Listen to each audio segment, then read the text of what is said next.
Mark Pope is trying out a new starting five with Jalen Lowe and Jayden Quaintance out, and I think against the LSU Tigers, it just might work.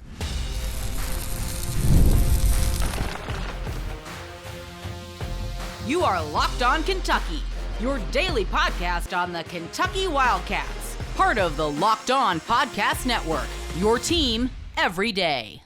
All right, what's going on, Big Blue Nation? Welcome on into Locked On Kentucky. I'm your host, Lance Dawe. On today's episode of Locked On Kentucky, we are going to be previewing Kentucky's matchup with the LSU Tigers, a game that Kentucky's got to find a way to win despite being down two starters. And speaking of the starting lineup, we got a new starting five from Mark Pope. I'm going to tell you why I think it's going to work against LSU, who is really struggling right now. By the way, the Bayou Bengals are struggling right now in SEC play. I'm going to give my thoughts, predictions for this matchup. Really appreciate you guys tuning in. If you have not subscribed to the YouTube channel or the podcast feed, I would greatly appreciate it if you did so. Obviously, not in the studio today, in parts unknown, but yet we keep things pushing. Today's episode is brought to you by Game Time. Download the Game Time app, create an account, and use code LOCKEDONCollege for $20 off your first purchase. Again, I really appreciate you guys tuning in today. Let's go ahead and get into it. So Kentucky has to find a way to beat LSU. Jalen Lowe out. Jayden Quaintance out. They have to find a way, despite those two things, to find a way to win. And I think Mark Pope, before the game has even started, has already taken some steps to try and find a way to win by changing the starting five. I said on yesterday's show, I think that Jasper Johnson should be the player that gets the most minutes at point guard moving forward. I think that he should be the one leading the charge there with Aberdeen and Chandler backing him up. A lot of people seem to disagree with that. A lot of people seem to agree with that. It was a very, I think 50-50 split between the fan base just based on what I saw. But here we can clear some things up. Let's clear some things up. Let's hit you with two things real quick. First and foremost, Mark Pope is the one that has been saying that Jasper Johnson has to find a way to step up for Kentucky. And I think that because the head coach is saying, hey, we've got to find a way to get this guy more involved, he's going to have a much more important role in this team now. I think it's important to try and focus on, okay, this is the reality. This is the situation. Jasper is going to play more. How does this work? But also the other thing to let you guys know is that Aberdeen's going to start against LSU. So, hey, at least we get one more game of Aberdeen starting against LSU. Frankly, he's probably going to start the rest of the way, if I had to guess, unless Jasper just completely takes off. So Aberdeen will be starting at point guard in lieu of Jalen Lowe. Otega Owe at shooting guard. And here's where things get interesting. Kam Williams is going to be starting at small forward. That's right. We talked about it a little bit on yesterday's show. Kam Williams going to provide some spacing for Kentucky at the three. And then the most interesting thing here, Andrija Jelavic. That's right, the Croatian sensation himself, starting at power forward over Mohamed Diabate. I said on yesterday's show, I'd like to see Kentucky really dive into the spacing. If they're not going to have a point guard that is able to run the show as effectively as Jalen Lowe, I think you have to find a way to strengthen your offense elsewhere, and you might not be the most efficient. It might not be the best defensive lineup, but at least you have the threat of shooting that can open the floor up for some of your other scorers. Owe, Aberdeen, Marino, also who is coming along right now. He's going to be the five, by the way, and the starting five Marino is. I think this is a really nice move by Mark Pope, who has struggled to find a lineup that works for him this season. And this might end up being the one that does it, with Jasper coming off the bench. It was reported by KSR earlier today that Jasper is going to be the first guy off the bench. He's going to be the backup point guard here with this five: Aberdeen, Owe, Williams, Jelavic, Marino. Chandler, Noah, Diabate, Garrison coming off the bench. 10-man rotation for Kentucky the rest of the way, barring any other injuries. Hopefully, we find a way to get JQ back on the floor at some point this season. But I really do like this move. It's preparing yourself for what could end up being a really important start to this game. I actually had in my notes before the injury reports and the reports from KSR came out earlier about this starting lineup change. I had it written in my notes that I think the first 5 to 8 minutes of this game actually could end up being really important, because if Kentucky can kind of set the tone, then it's going to be really difficult, I think, for LSU to not necessarily keep up, but to reinforce their style of play on this contest if Kentucky can come out strong. And with this starting five, it's saying, hey, we want to set the precedent early that we want to space the floor. We want to threaten you with three-point shooting. We want to try and get Owe, I think, a little bit more involved with some open lanes to kind of drive to the basket. I think that's going to be something big in this game. So Lowe out, JQ out. You got to find a way to win. Kentucky taking the steps to go ahead and do that. Dedan Thomas, the point guard for LSU, is doubtful, listed on the injury report as doubtful. He is a huge part of what LSU does. Top 10 in the country in assist rate. By the way, fun little side note for Jasper Johnson lovers or haters, doesn't matter. If you want to guess right now who on this Kentucky team has the highest assist rate by 6% according to Sports Reference and by 8% according to KenPom, who do you think it is? Who has the highest assist rate? Is it Lowe? Is it somebody like Dawe who's been racking up assists over the past few games? It's actually Jasper Johnson. Jasper Johnson has a 28.1% assist rate so far. And yes, it has come mostly against mid-major competition. However, he has the opportunity moving forward to showcase that he has the ability to pass. And Pope has recently said multiple times he is the most gifted passer on this roster, and he firmly believes that. And now he's going to have a chance to show it. Dedan Thomas, though, one of the most gifted passers in the country, definitely in the SEC. Huge part of what LSU does offensively.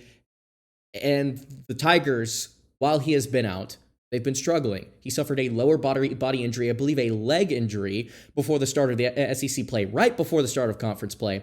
And he's been out for the last 3 games, and LSU has really struggled. They've taken losses to South Carolina, Texas A&M, and Vanderbilt. Losing that game at home to Carolina by 10 was really embarrassing for them in the middle of that stretch. They come into this game hurt. They come into this game playing poorly. And now Kentucky's making lineup changes. They've won a game. I think momentum is in Kentucky's favor. I think that matchup-wise, you're going to see some interesting things here. Let's dive more into this contest here in just a little bit. Before we do it, though, I'll tell you guys about our friends over at Wayfair.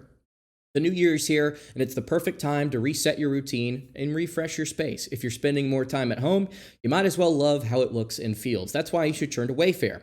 It's a one-stop shop for getting your home back on track. From bedding to mattresses to storage solutions for every room, Wayfair makes it easy to start the year fresh. They have everything you need for a full home refresh, all in one place. Whether you're updating your living room, organizing your space, or upgrading your home work-from-home setup, Wayfair's huge selection makes it easy to find exactly what works for your style and budget. Shopping's easy, delivery smooth, and everything arrives exactly as expected. You can get organized, refreshed, and back on track with this new year at Wayfair for way less. Head to wayfair.com right now to shop all things home. That's WAYFAIR.com. Wayfair, every style, every home.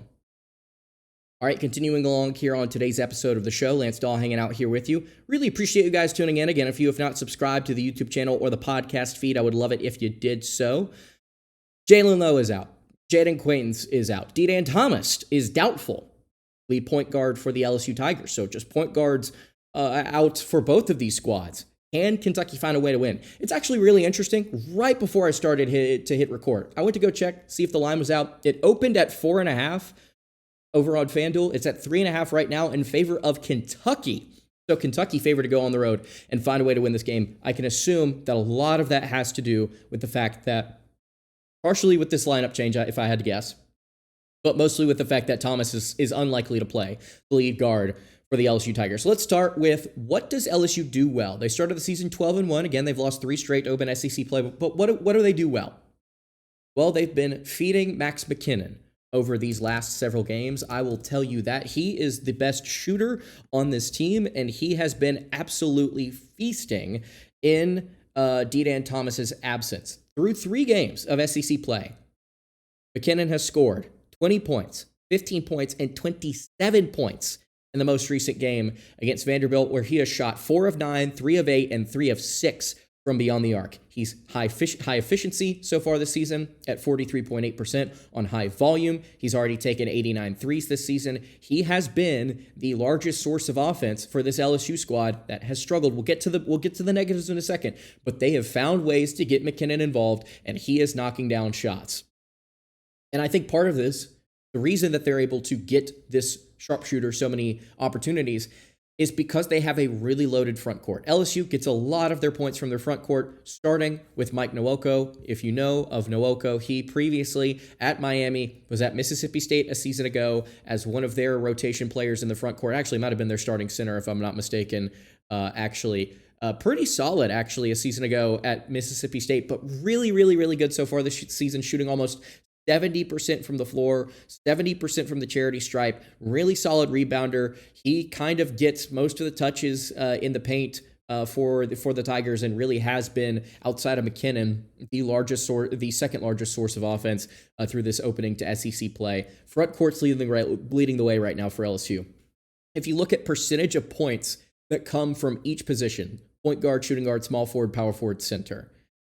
Center, it's about 5 for LSU, gets about 5% more than the Division I average in terms of points per game. At power forward, 22.2% of the points, as opposed to 19.9 as the D1 average. So the front court is doing a lot of heavy lifting for this LSU squad, especially now that Thomas is out. Again, it's McKinnon, it's Nwoko. Jalen Reese has been starting at point guard in Thomas's place, and he has been really underwhelming, inefficient, turning the ball over. He's just not been what they're looking for.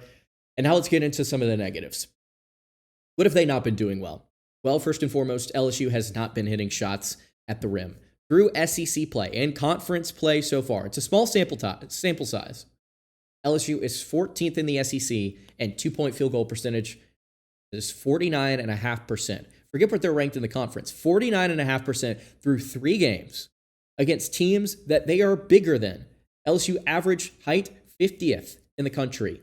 South Carolina, Vandy, A&M, they don't have legitimate front courts.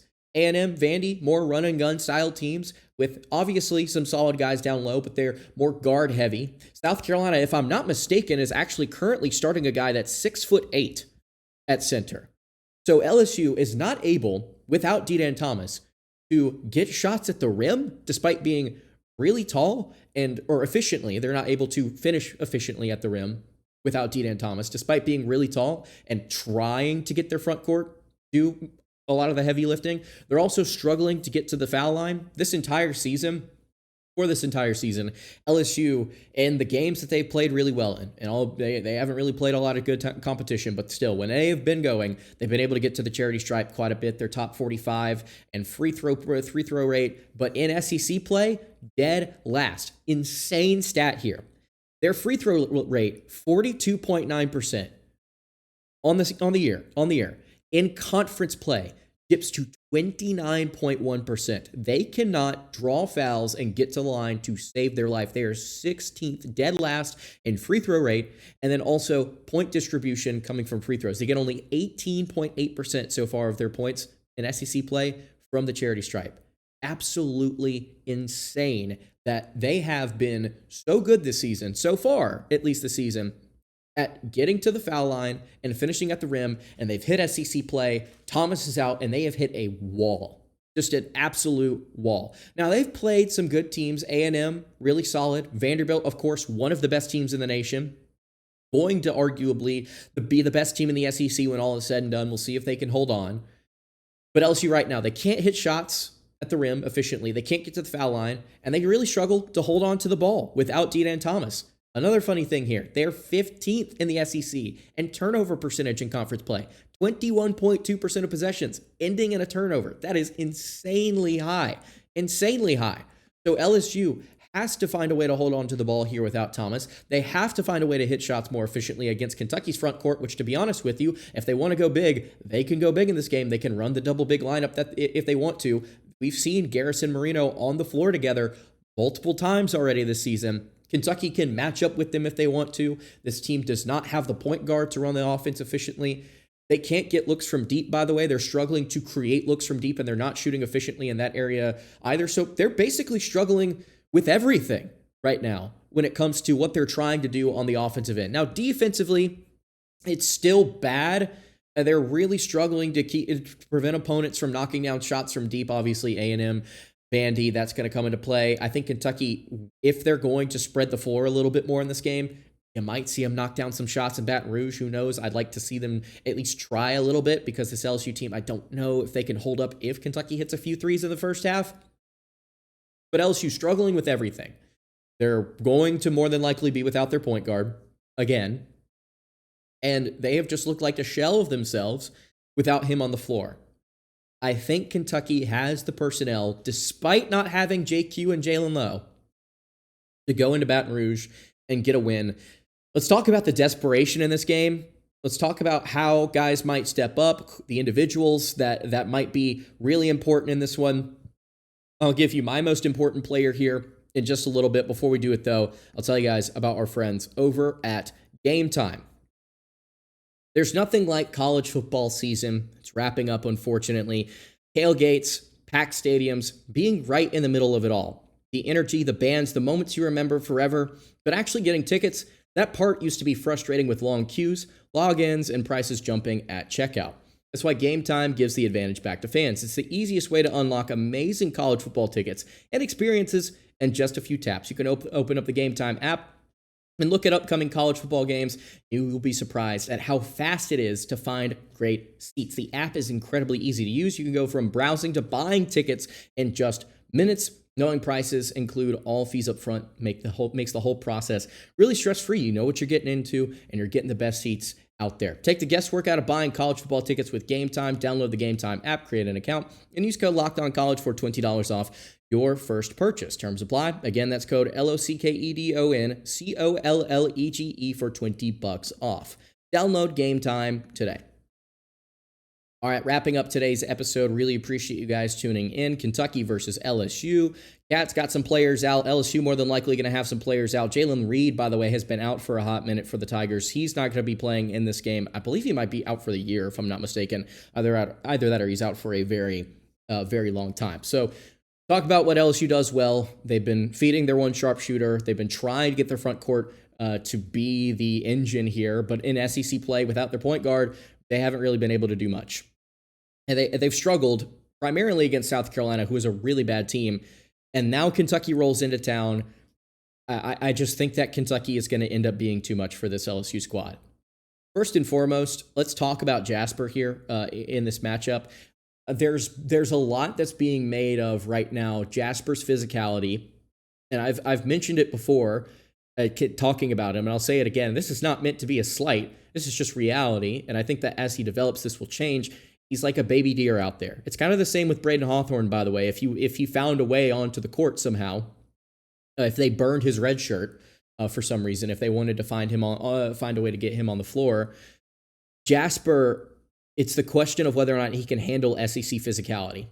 And the thing that's frustrated me the most about how Kentucky has kind of handled this without Jalen Lowe is that Aberdeen and Chandler have been the ones to kind of try things out at point guard. And now here we are in SEC play where Jasper hasn't gotten a ton of run, not gotten a ton of looks at point. And now you're sitting here saying, as the head coach, we have to find a way to get Jasper more involved. And he has to step up as a point guard for this team. He has to be the guy that steps up. It would have been really nice if you had gone through your non-con and actually tried to work Jasper in some of these moments instead of working him in for just a couple of minutes and then pulling him out, right? Which has happened a couple of different times in big time games. If Kentucky's going to get blown out against some of these opponents, you might as well try and get better now with the players that you have on roster instead of just assuming and just saying, oh, he can't compete. He's too weak. He can't do it. He can't handle the ball. He can't dribble. You don't know until you throw him out there for 25 minutes against an actual opponent and see if he can run the show. So he's going to have to step up. That's the question. Can he step up physically in SEC play? We're going to find out. This is a really tough ask against this LSU team who's really tall.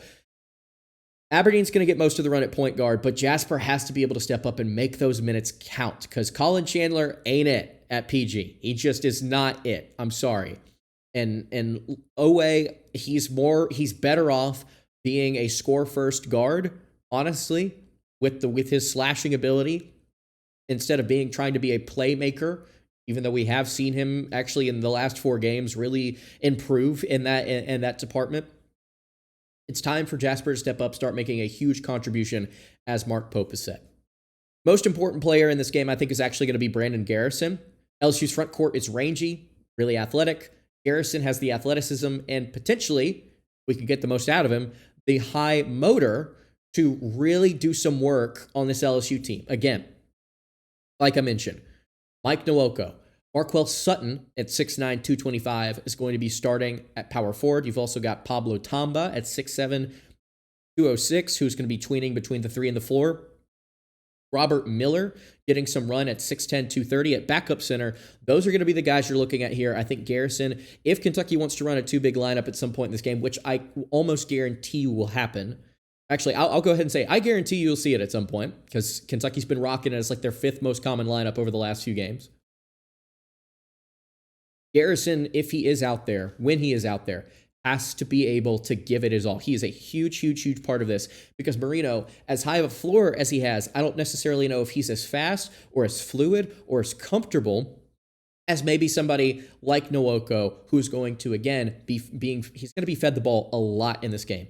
So Garrison, I think Marino is also huge in this game, but Garrison is my most important player here because while he might not play a ton of minutes, I think the minutes that he does get on the floor are going to be extremely impactful with how he is operating on both ends of the floor, honestly. Preventing opponent possessions by grabbing defensive rebounds, more opponent possessions by grabbing defensive rebounds, not turning the ball over yourself, making the right decisions in this Zoom offense that Kentucky's going to be trying to run, I think, a lot more now that Jalen Lowe is out.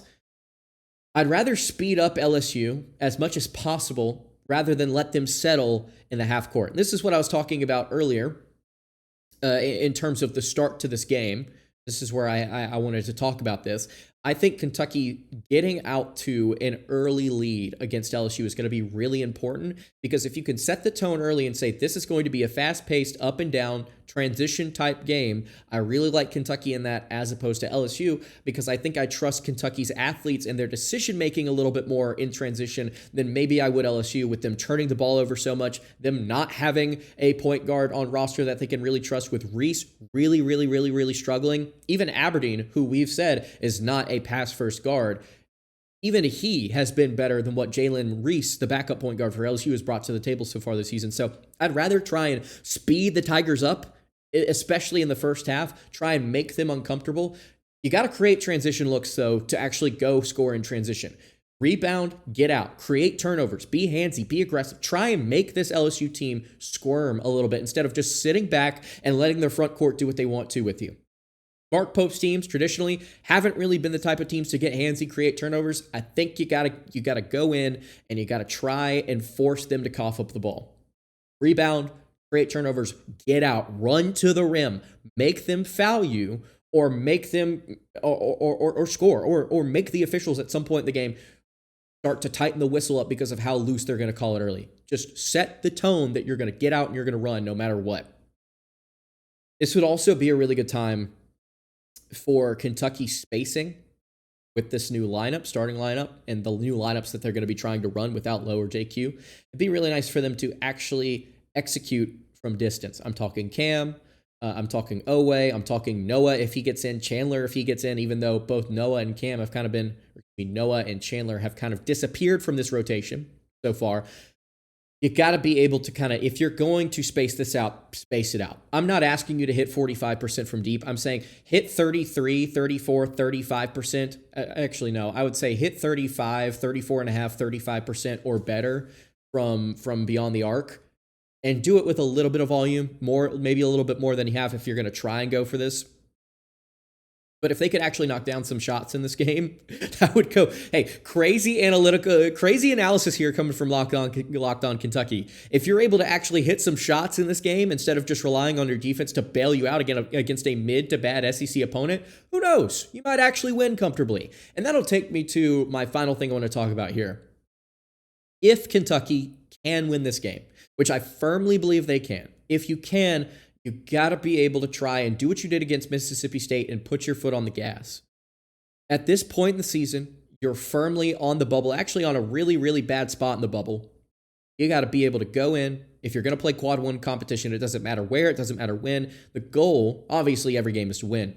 But against LSU, if you have the opportunity to strike while they're down, blow them out and get as large of a win as you possibly can. I'm not saying that they're going to, by the way, because anybody that watches this is going to turn around if Kentucky loses by 22 and says, look at you, you said they were going to. No, I'm saying if the opportunity presents itself, Kentucky has to capitalize on scoring margin against a quad one opponent, because now the little details in your resume really do start to matter when you start to compare other teams on the bubble to yourself. Get as big of a win as possible if it's on the table. If it's not, obviously, you'll take any sort of victory or any sort of a victory, regardless of how big it is. But if it's on the table, don't slow things down with a few minutes left. Go ahead and run this thing up. Net ratings don't matter as much right now, but a big win could literally change your seed line or get you in the tournament, especially if LSU ends up being good and still stays in the top 75 here, and it still ends up being a quad one win. Also, if you want to talk about the near future of the schedule, Tennessee on Saturday is a really tall task. I would hate over the course of this week and next week for Kentucky to go 2-2 or 1-3 with, by the way, Texas and Ole Miss coming to Rupp next week. You have to find a way to start to turn things around and win more games than you lose, frankly. You got to be able to kind of get off this 500 ball that you're going to kind of be playing more than likely in SEC play. Get some wins early so you can finish 10-8, 11-7 possibly in SEC play, which would be incredible right now at this point. And the final thing, actually, this will be the very last thing that I say here. If this season goes to hell, if the season collapses and Kentucky doesn't win from here on out, or they just flat out suck, they suck tomorrow, if they suck for the rest of the year, let's acknowledge something real quick. Kentucky doesn't have a point guard, right? Last year, they had the hope of Lamont Butler coming back at some point. Last year, they had Travis Perry, who was a point guard on this roster. To be honest with you, I would rather have Denzel Aberdeen every single day of the week over Travis Perry, frankly. I'd rather have Jasper over Perry. But Kentucky doesn't have a point guard. They don't have one. At least Butler was coming back. This is a way worse situation than a season ago. This is rough. This is really rough. So if Kentucky finds a way to get to if they can get to 20 wins and make the tournament, a miracle at this point, given how bad the personnel is relative to expectations. So just do with that what you will. If things go poorly, just know this is a really rough situation for Kentucky to be in. Really, really tough to have their starting point guard go down for the rest of the year. The backup that they wanted to recruit leave for Villanova in the offseason because he felt like he was being recruited over. Too bad. And for Jasper and for Chandler and for whoever else in Aberdeen, for them to just be thrust into this position that they aren't comfortable playing. So just keep all of that in mind. Let me know what your score predictions are in the comments below. Do you think Kentucky's going to win? Do you think they're going to lose? Or are you going to come back to this YouTube episode after the fact and let me know, hey, you were right. Look at us. We won. Hey, you were wrong. Look at you. We lost. Let me know in the comments below. I really appreciate all of you guys tuning in. Thank you so much for watching. Whether you like the show, whether you don't care. I'm just happy that y'all are all here. And it's a grinded out type of season. And man, we are in the thick of it. So thank you guys so much for watching. I really appreciate all of you guys tuning in. That's going to do it for today's episode of the show. You can follow the show on Twitter at LockedOnUK. Follow me on Twitter at LanceDawe_. And follow the show over on Instagram. That is at Kentucky Podcast. Any questions, comments, concerns, you can leave those in the YouTube comments below. Hit me on the socials. I will see you all tomorrow for a recap episode of this game. Hope you guys have a great rest of your day, and God bless.